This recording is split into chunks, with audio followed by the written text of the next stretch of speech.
friends, Heidi here from Rain Country. God is good all the time, and I'm here for another Monday This and That video where I talk about all kinds of different topics, answer questions that may have come in the past week, and whatever else I feel like talking about. So let's get to the topics of today, starting off with einkorn wheat. As you can see right here, this is my little harvest of einkorn right here, and I'm trying to be very careful with it because it's kind of fragile and pieces fall off of it.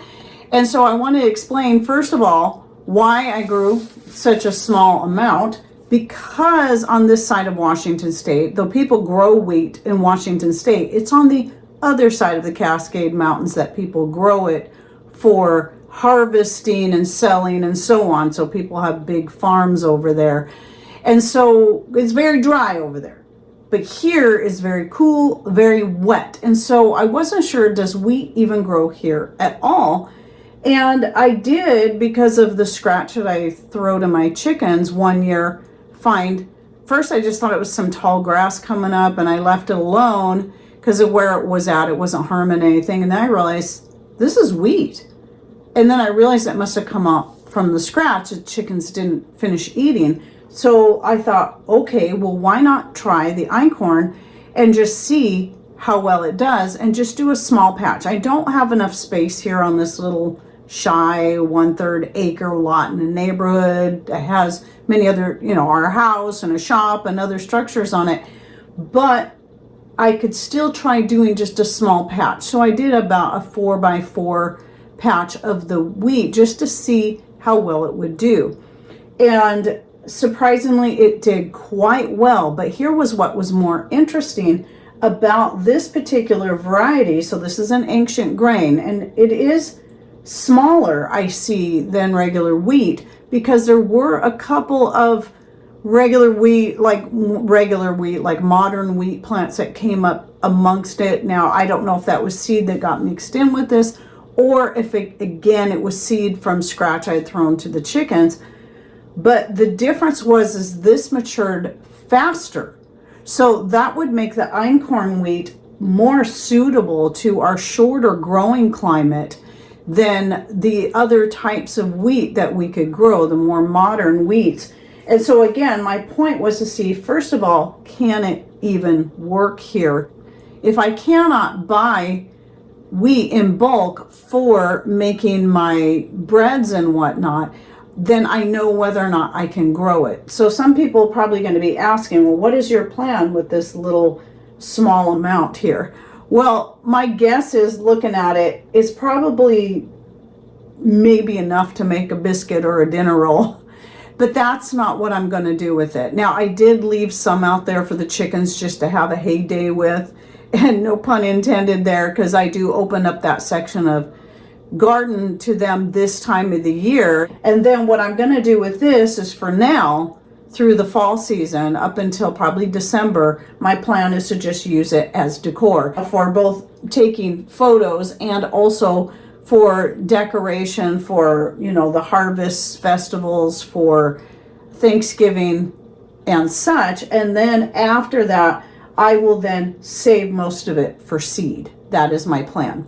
So that's what's going on there. I just wanted to, update people to show that, yes, it was a success. I've been quite happy to see that it worked out well. And I just love how beautiful it is and adore the smell of it. And so the next thing I wanted to mention was that some of you might have seen it might have been a short. I did take my own tomatoes, made up a batch of salsa, got it canned up, and some people were asking for a recipe. Now, I don't have a recipe out there showing how I make salsa from tomatoes, but I did do one quite a number of years ago when I was growing tomatillos for a few years and using those and making a salsa verde. I just prefer tomato salsa better, but it's still really good.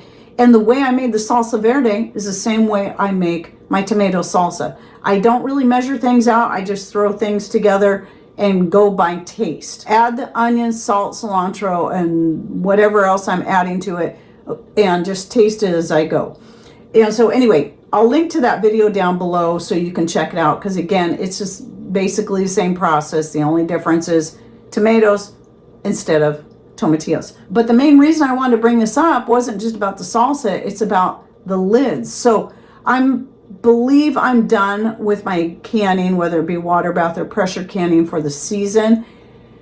So through the whole season, all the canning I've been doing, I've been using only the Superb lids. No Tattlers, no balls, no Kerrs, and definitely no 4 jars lids. Just the Superb, because I'm like, if I'm going to be an affiliate, I know I'm pretty happy with them so far, but let's make sure I do a true test on that and all of my canning be with the Superb. And I can say this is the first time in all my years of canning that I've never had at least one failure. Every single lid sealed, not a single one of them failed on me. And so to me, that's a true test. All of my canning, the potatoes, the salsa, the plums, the green beans, everything that I put up, not a single failure. So I am definitely 100% sold on the Superb lids. I am so glad to be an affiliate with them as a result. Because of that, I can pass on a 20% savings on their lids and their jars through my affiliate link, which you'll always now find in the description box down below. And if I remember, I'll try to move that up towards the top to make it easier to find.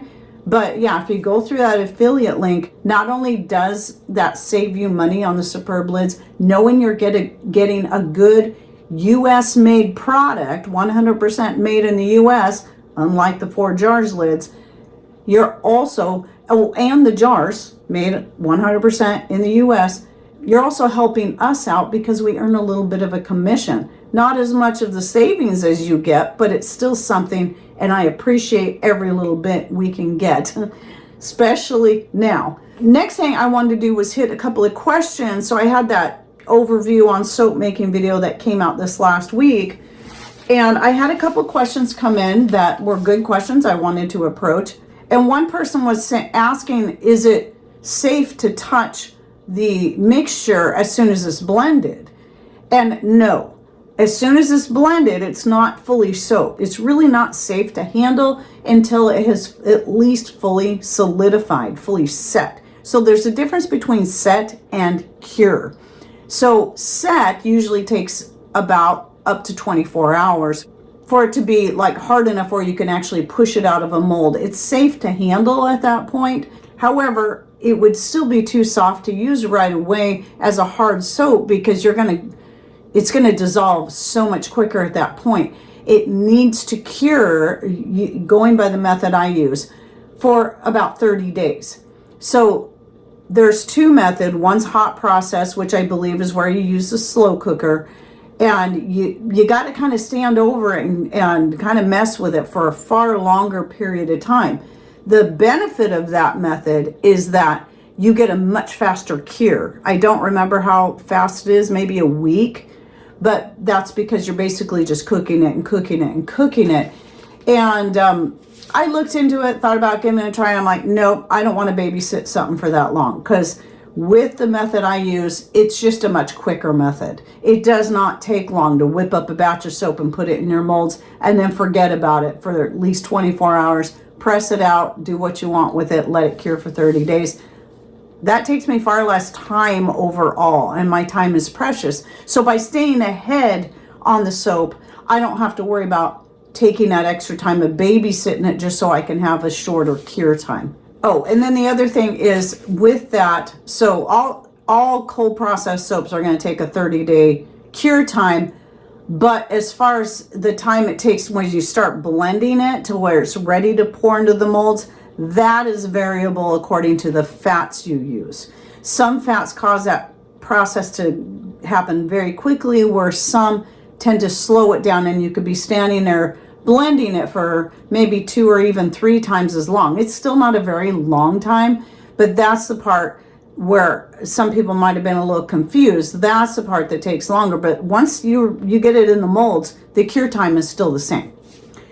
And then also, just to reiterate, no, you cannot make soap without lye. The only way you can make soap without having to deal with lye is if you buy somebody's melt and pour soap that they've already made with lye and fat, and then you melt it and add your colors and scents and whatever you want, and then put it into whatever molds you want. That's not really making soap. You're not doing it from scratch, but at least you're taking it and maybe making something fancy with it and making it more gift ready. So some people might ease into the soap making process by starting with a melt and pour, and then from there working their way up to going back and doing it from scratch. Kind of look at it this way.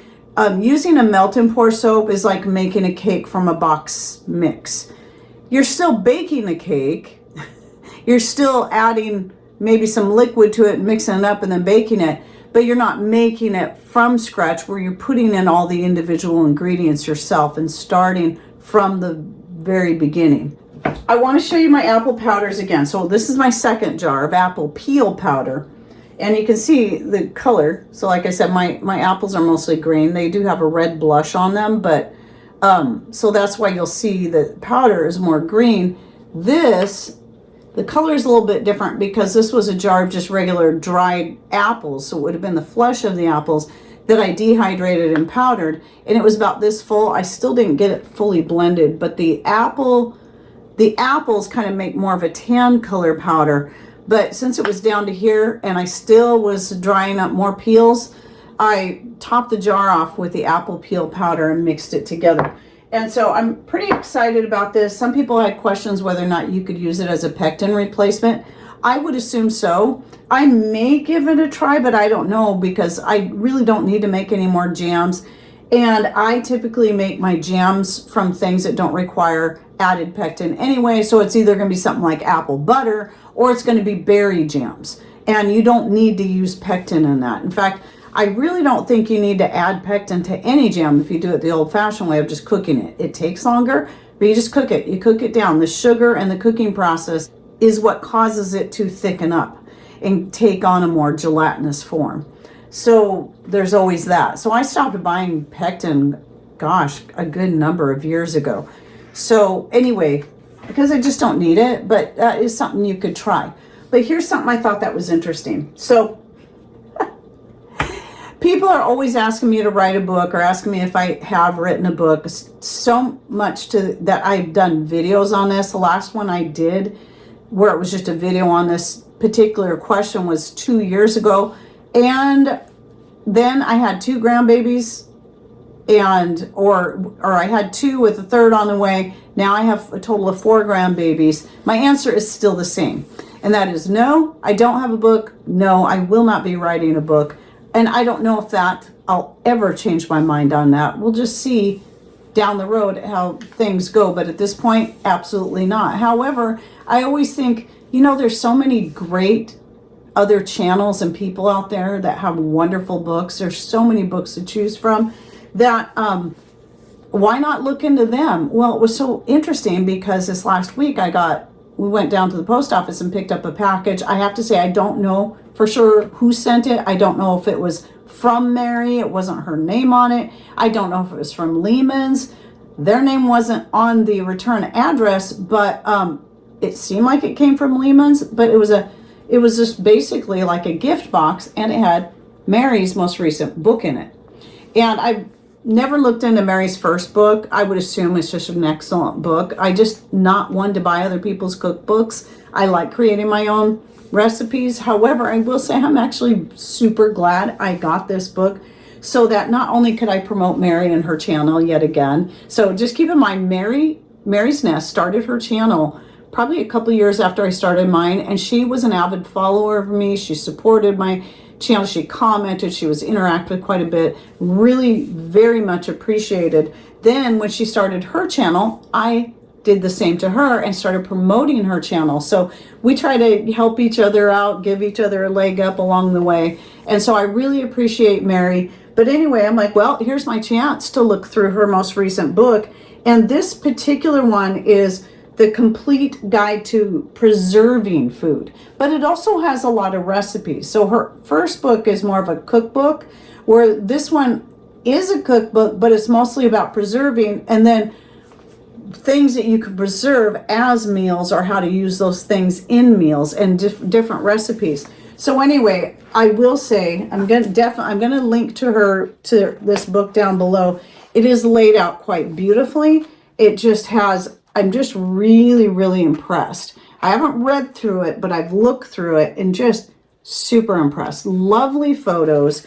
But anyway, this is broken up into 4 sections. So it's got your canning section, your freezing section, your dehydrating section, and your fermenting section. And so she has recipes and instructions on all that. But what struck me as so funny was, I don't know if you remember in a couple of different videos where one was a live and then one was the last week's this and that, where I was talking about the apple peel powder and how I was going to try it and how I did try it. And I was like, it was a thought that just came to me to do that. And I'm like, well, I'm pretty sure I'm not the first person to think of this, but it was the first time I thought of it or had heard of it. And sure enough, I come across in Mary's book, she's got instructions on how to make apple peel powder. So all the more reason, if you're wanting a book from me, why don't you just get Mary's book instead? She's already got a lovely book out. And it's just very, very well done. And though Mary and I might have different ways of doing certain things and coming to the, or maybe different types of herbs and spices that we add to our recipes, there's still a lot of things that are pretty much the same. So I highly recommend her book if you would like to get a good book to add to your collection. Or maybe even her first book too. Like I said, I haven't looked through it. I don't know what all's in there. I think I've heard some pretty good things about it though. And then the last thing I wanted to bring up is that, you know, because I'm trying to get back and trying to branch out more and other ways to help earn some revenue, since my revenue is still dropping on YouTube and I can't depend on it, but I still want to keep putting videos out because it's a great way I can get information out to people that costs them nothing but the time it takes to view my videos. So with YouTube's changes and all the weird things going on and watching my revenue drop by the day and realizing I don't think I'm going to be able to pay all my bills with this anymore, I'm trying to branch out and find other ways to kind of add to our revenue stream. And so getting more serious again about crocheting projects. And even though I won't get back into the sewing like the skirts and the aprons, which did really well for us for a while, because of my knee, there's a long story on that, and using a treadle machine, I have to save my sewing stuff for things I need for myself. So no, I won't be making any of that for selling anymore, but I do make crochet projects to sell. Mostly I try to stick to the smaller things, not blankets and sweaters, because those are very time consuming and can be quite costly. However, I do hats, scarves, and gloves, just the smaller things. Oh, and always the hair ties. So you'll even find the hair ties in my product list. So if you're interested in seeing the kinds of items that Patrick and I do make and sell, I'll be just email me at raincountryhomestead@gmail.com and I'll shoot you out that product list. But one of the things you're not going to find specifically in that product list, you'll find a list of some, you know, just giving you ideas. Like I do make scarves, hats, gloves. You can message me about those. I can't remember if I have any just standard prices on that. I think I do, but keep in mind those prices are just for acrylic yarn projects. But this year I decided to get into making at least some fingerless gloves out of cotton yarn. So 100% cotton for those who don't want acrylic. I can't say I'm going to do a lot of projects in cotton, but at least the fingerless gloves. And right now I'm not doing custom orders for the cotton stuff just because I don't want to be buying a whole bunch of cotton yarn and have it just sit. So I did do the 8 pairs of gloves. I've sold 2 pairs so far. I sold the faded denim, which I have enough of that. I can do another pair of that. And I sold the terracotta, which is the brown tones ones. And I do plan on making more of those if people are interested. But yes, if you like that idea of having some cotton fingerless gloves for the fall and even winter, then just email me and let me know what you're interested in. And I'll let you know what's available. And or if I have enough of that yarn currently available to make more if I've already sold it. So anyway, that's it for my this and that for the week. Any thoughts, ideas you'd like to share, please put those in comments down below. Remember, your comments do help us with our channel, even if it's just a smiley face. So yeah, really appreciate that. Your likes, even your dislikes, your shares, your views. That's what kind of helps get us into the algorithms as much as YouTube will allow at this point. And thanks for watching. Take care and God bless.